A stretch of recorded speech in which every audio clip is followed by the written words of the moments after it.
నమస్తే. Welcome to icon politics. నేను మీ సురేంద్ర. వీరయ్య చౌదరి ఇతని హత్య అందరికీ తెలిసిన విషయమే. అసలేంటి ఈ హత్య గల కారణాలేంటి? సొంత పార్టీలోనే కార్యకర్తలే హత్య చేయించారని చెప్పేసి వినడం జరుగుతుంది. ఈ విషయమై మనతో మాట్లాడడానికి కొండబద్దలు గౌతమ్ గారు ఉన్నారు. నమస్తే సార్. నమస్తే అండి. సార్, అసలు ఈ వీరయ్య చౌదరి హత్య గురించి క్లుప్తంగా సార్, స్టార్ట్ నుంచి ఎండింగ్ వరకు అసలు ఏం జరిగింది? ఇప్పుడు కొత్తగా ఇంకొక మాట కూడా వినబడుతుంది. అతని హ్మ్. ఒంటి మీద ఎన్ని కత్తిపోట్లుంటే అన్ని లక్షలు సుపారీ ఇవ్వబడింది అనే విషయం కూడా కొత్తగా వినపడుతుంది. అసలేంటి క్లుప్తంగా అవును. సార్, ఈ వేరే హత్యని మనం ఏ విధంగా చూడాలి ఏంటి అనేది క్లుప్తంగా మీ విశ్లేషణలో తెలియజేయాలి సార్. ఈ టీడీపీ నాయకుడు వీరయ్య చౌదరి హత్యని ఒక రాజకీయ ఆధిపత్య పోరు కింద చూడాల్సిన అవసరం ఉంది. ఎందుకంటే ఈ నాగులప్పపాడు మండలంలో ఈ అమ్మనప్రోల్లో ఉండే ఈ వీరయ్య చౌదరి అనేక రకాలైన కార్యక్రమాల్లో ఆయన చాలా ఆ, యాంగ్జైటీగా పాల్గొంటాడు.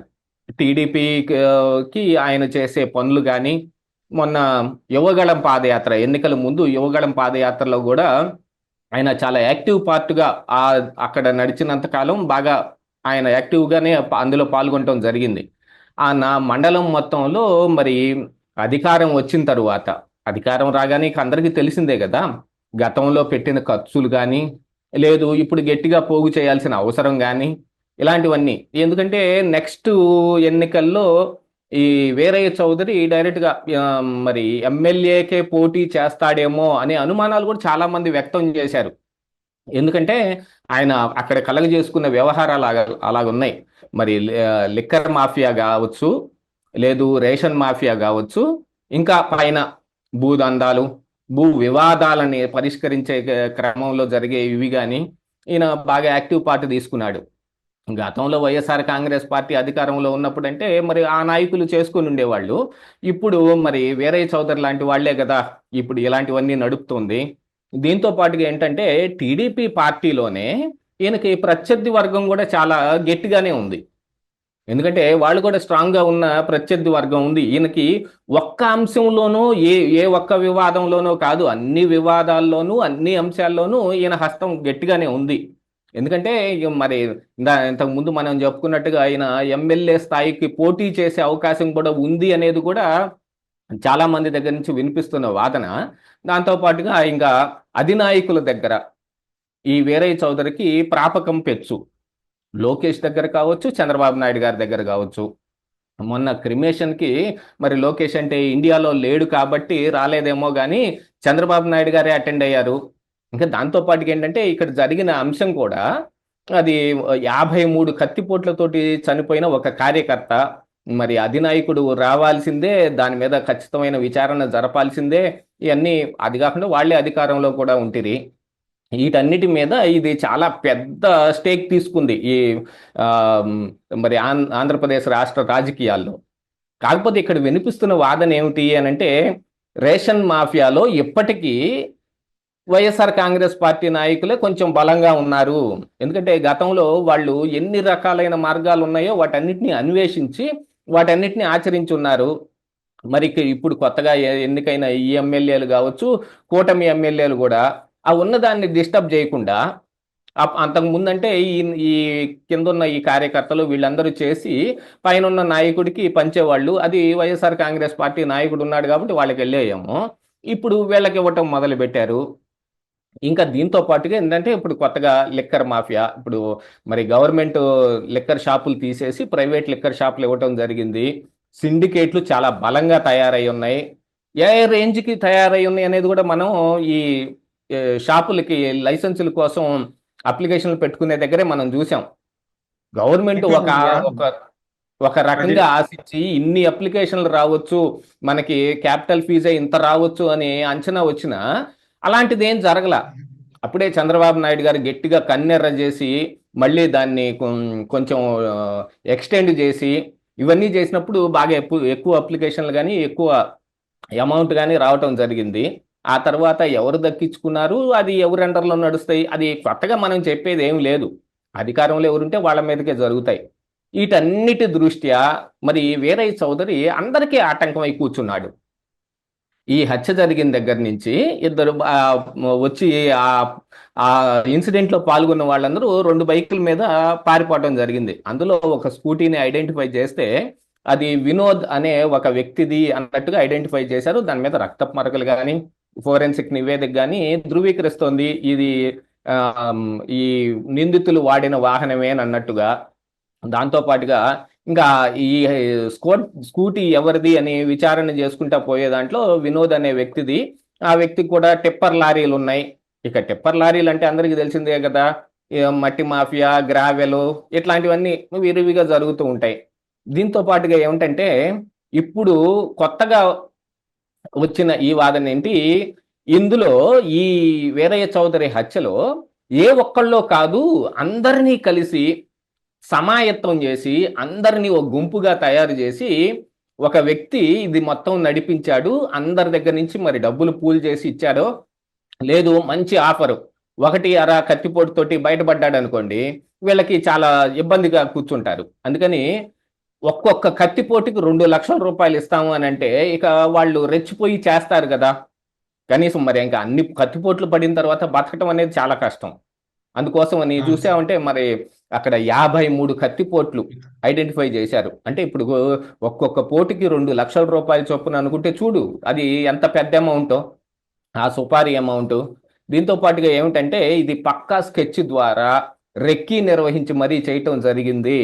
ఈ హంతకులు ఆల్రెడీ ఈ సంఘటన జరగటానికి వారం 10 రోజుల ముందే ఆ ప్రదేశానికి రావటం, ఆ శివారుల్లో ఉన్న ఒక హోటల్లో తలదాచుకోవటం, వాళ్ళకి భోజనాలు, టిఫిన్లు ఇట్లాంటివి కావాల్సిన మందు విందు ఏదన్నా ఉందనుకోండి, అది కూడా సప్లై చేసే వాళ్ళందరినీ ఐడెంటిఫై చేయటం. ఇందులో రేషన్ మాఫియాలో ఉన్న వైఎస్ఆర్ కాంగ్రెస్ పార్టీ నాయకుడు కానీ, మరి ఈ లిక్కర్ సిండికేట్లో ఉన్న టీడీపీ నాయకులను కానీ అందరినీ చిన్నగా ఐడెంటిఫై చేస్తూ వస్తున్నారు.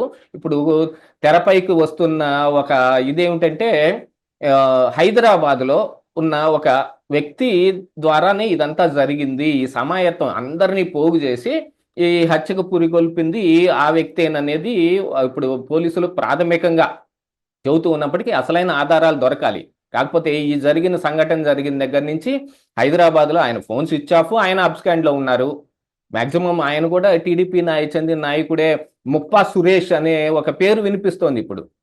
ఎందుకంటే నిన్న అరెస్టు చేయబడిన ఈ వీరగంధం దేవేంద్రనాథ్ చౌదరి అనే వ్యక్తి ఈ ముప్పా సురేష్కి అనుచరుడిలాగా ఉంటాడు, అతనితోటి ఫ్రెండ్షిప్ బాగా ఉంది అనేది కూడా తెలియవస్తున్న సమాచారం అనమాట. ఈ దేవేంద్రనాథ్ చౌదరి కావచ్చు, లేకపోతే రేషన్ మాఫియాలో ఉన్న వైఎస్ఆర్ కాంగ్రెస్ పార్టీ నాయకులు కావచ్చు, మిగతా ఇతరత్ర భూదందాల్లో రియల్ ఎస్టేట్ అని అంటే మళ్ళీ అందరికీ తెలిసిందే కదా. ఇలాంటి వివాదాస్పదమైన వాటిల్లో ఎక్కువగా వీరయ్య చౌదరి పాల్గొనటం మూలానే ఇంత అనర్థం వచ్చి పడింది. దాంతో పాటుగా ఏంటంటే తొండముదిరి వివసరవిల్లైనట్టు వీటన్నిటిని బాగా పునిగిపుచ్చుకున్న తరువాత ఇక రాజకీయాల్లో కూడా వాళ్ళ ప్రాబల్యం పెరుగుతూ ఉందనుకో, ఇక వాళ్ళని ఏదైనా చేయటం కష్టం. అందుకోసమని నిర్మూలించటం అనే దాన్ని వీళ్ళు ఎంచుకున్నట్టుగా తెలియవస్తున్న సమాచారం. ఆ ముప్పా సురేష్ కూడా టీడీపీలో వీరయ్య చౌదరిని దాటవేయాలి అనే ఒక ఆలోచన కలిగిన వ్యక్తి అనేది కూడా కనపడతా ఉంది. నిన్న దేవేంద్రనాథ్ చౌదరి వాట్సాప్ ఏదో ఇది కూడా ఒకటి లీక్ అయింది. ఏదే ఒరే అమ్మనప్రో లుచ్చా అని ఏదో ఆయన ఇష్టానికి నోటుకు వచ్చినట్టు రాశాడు. మేకపాటి రాజమోహన్ రెడ్డి డబ్బులు లేవు నీ దగ్గర, ఫలానాది ఏం చేశావు, రైల్వే కాంట్రాక్టుల్లో మొత్తం ₹1 గ్రావెల్ మొత్తం నువ్వే తోలుకున్నావు కదా. ఇలాంటివి చాలా అంశాలని అందులో ఉదహరిస్తూ నిన్ను ఏదో ఒక రోజు ఏసైటం జరుగుతుందనే ఒక దీన్ని భయోత్పాతాన్ని కలగజేయాలనో, లేకపోతే అతనుకున్న ఆ దుగ్ధని బయట పెట్టుకోవాలనో అది పెట్టి ఈ రోజున అతను దొరికిపోయాడు. కాకపోతే ఇందులో భయాన్ని గొలిపే అంశం ఏమిటి అనంటే కత్తిపోటుకు 2 లక్షలు ఏమిటి ఆ కాంట్రాక్టు? ఎవరైనా ఇదిగో చంపేసేయండి, మేము ఇదిగో ఎంత ఇస్తాం, సుపారీ మాట్లాడుకోవటం లేదు, ఈ ఇన్సిడెంట్లో పాల్గొనండి, మా గాయపడితే ఎంత, లేకపోతే చనిపోతే ఎంత అనేది ఏదైనా మాట్లాడుకుంటారు. కాదు, ఇక్కడ జరిగిన అంశం చూడండి ఎంత క్రూయాలిటీ కనిపిస్తుంది అనంటే, ఎన్ని పోట్లు వేస్తే అన్ని లక్షలు వచ్చి మీకు మీ ఒళ్ళో పడతాయి అనంటే ఆశకి ఇది పోయిన ఈ వ్యక్తులందరూ కలిసి ఒక నలుగురు 53 కత్తిపోట్లు వేశారంటే అందున చాలా షార్ట్ స్పాన్లో చూడండి ఏ రకంగా పాశవికంగా దాడి చేశారనేది. గొంతులో కావచ్చు, ఛాతీలో కావచ్చు, పొట్టలో కావచ్చు, ఈపులో కావచ్చు. ఇక ఇక అతను బతకటం వీలు లేని విధంగా చేసి పెట్టారు. దానికే ఇప్పుడు ఇది ఈ కత్తిపోటుకు 2 లక్షలు అని అంటే చాలా భయాన్ని గొలుపుతుంది. ఎక్కడ చూడలేదు ఇలాంటి అంశం. ఎవరి దగ్గర మీరు గన్నుతో గాలుస్తారా? ఏదో ఒకటి మీకు ఇంత సుపారీ ఇస్తాం అనేదే మనం ఇప్పటి వరకు మరి డి గ్యాంగ్స్ కావచ్చు, ఏది మరి మాఫియాలో ఉన్న వాళ్ళైనా, లేదు రియల్ ఎస్టేట్లో ఉన్న వాళ్ళైనా చేసే పని అది. కానీ ఇక్కడ కత్తిపోటుకు 2 లక్షలు అంటే మరి అది అసలు ఎంత దారుణమైన అంశమో కూడా ఒకసారి చూడాలి. కాకపోతే ఇప్పుడు అధికార పక్షంలో ఉన్న వ్యక్తే చనిపోయాడు కాబట్టి దాని మీద ఖచ్చితమైన ఈ సమాచారం మొత్తం బయటకు తీయాల్సి ఉంది. దాన్ని ఖచ్చితంగా న్యాయం జరిపించాల్సిన అవసరం ఉంది అనేది ఇప్పుడు మరి ఒత్తిడి కూడా ఈ అధికార పక్షం మీద ఉంటది కాబట్టి వాళ్ళు కూడా ఇంకా బాగా కృషి చేస్తూ ఉన్నారు. ఇందులో ఎస్పీ స్థాయి వ్యక్తి దీన్ని మొత్తాన్ని మానిటర్ చేస్తూ ఉన్నాడు.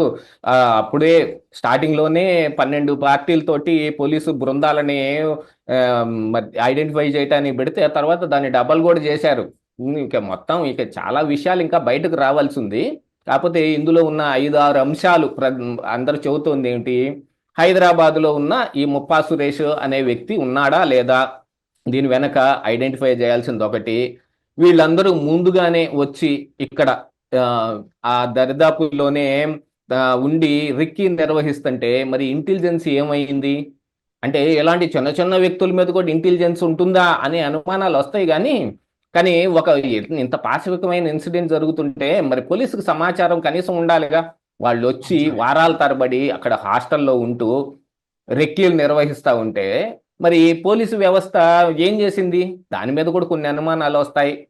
ఇంకా దాంతో పాటుగా ఏమిటంటే ఈ ఇన్సిడెంట్లో పాల్గొన్న ఒక వ్యక్తి అతను ఫోన్ సిగ్నల్ని ఐడెంటిఫై చేసినట్టున్నారు. ఆ రోజే ఆయన వైజాగ్ దాకా వెళ్ళి అక్కడ ఫోన్ స్విచ్ ఆఫ్ చేయబడిందంట.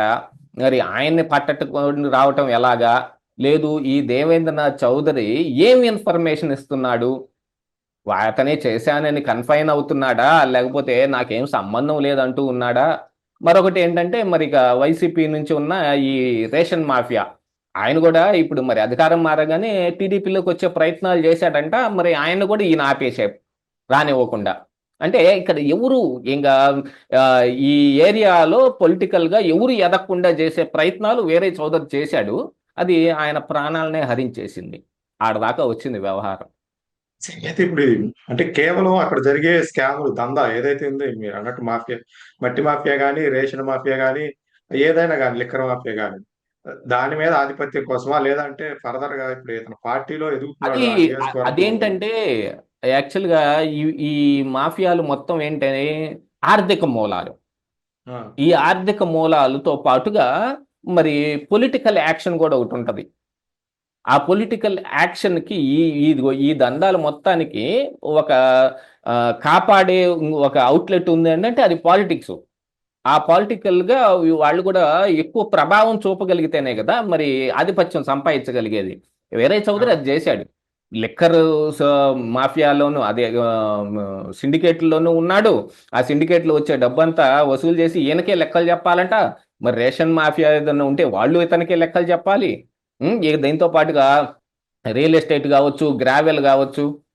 ఒక రైల్వే కాంట్రాక్ట్ జరిగినప్పుడు నువ్వు ₹1,00,00,000 మేర తోలుకోలేదా అని మరి దేవేంద్రనాథ్ చౌదరి అతని వాట్సాప్లో బెదిరిస్తూ రాసిన దాంట్లో కూడా ఆ విషయం కూడా ప్రస్తావించాడు. వీటన్నిటికీ కాపాడటానికి కావలసిన ఒక పోలీసు లాంటి దండం ఏమిటి, వాళ్ళు పాలిటిక్సే. ఆ పాలిటిక్స్లో మన ప్రభావం ఎంత ఉంది అనే దాని మీదనే కదా ఇవన్నీ నడిచేది. ఎందుకంటే ఈ రెండు ఇంటర్లింక్గా ఉంటాయి. ఆ ఇంటర్లింక్ మొత్తాన్ని 2 చేతుల్లో మరి వీరయ్య చౌదరి తీసుకున్నాడు. అతనే ప్రభావం చూపిస్తున్నాడు. అలాంటి ప్రభావాలకి దుష్ప్రభావం ఇదిగో ఇలాంటి హత్యలు, ఇలాంటి కత్తిపోటుకు ₹2,00,000 అనే సుపారీ ఇస్తున్నారు అని అంటే దాని వెనుకున్న ఉద్దేశం కూడా మనం ఒకసారి గమనించుకొని తీరాలి కదా. ఇలాంటివి అర్థం వాళ్ళ చేతుల్లోకి తీసుకోవటం, పొలిటికల్గా వాళ్ళు కూడా ఎక్కువ ప్రభావం చూపించటానికి అవకాశాల కోసం వెతుక్కోవటం, దాంట్లో జరిగిన ఒక దారుణం ఇది. అవును. ఏదేమైనప్పటికీ గత ప్రభుత్వంలో ఏమన్నా కార్యకర్తలు గవర్నమెంట్ వ్యతిరేకంగా పోరాడి ప్రాణాలు పోగొట్టుకున్నారు కొంతమంది. ఇప్పుడేమన్నా ఆధిపత్యం, ఈ మాఫియాకు సంబంధించి ఒకళ్ళ మీద ఒకళ్ళ ఆధిపత్యం కోసం ప్రాణాలు పోగొట్టుకున్నారు. ఏదేమైనా కార్యకర్తలు కానీ నాయకులు కానీ ఇలాంటి విషయాల్లో కొంచెం జాగ్రత్తగా ఉండాలని కోరుకున్నాను. Thank you sir.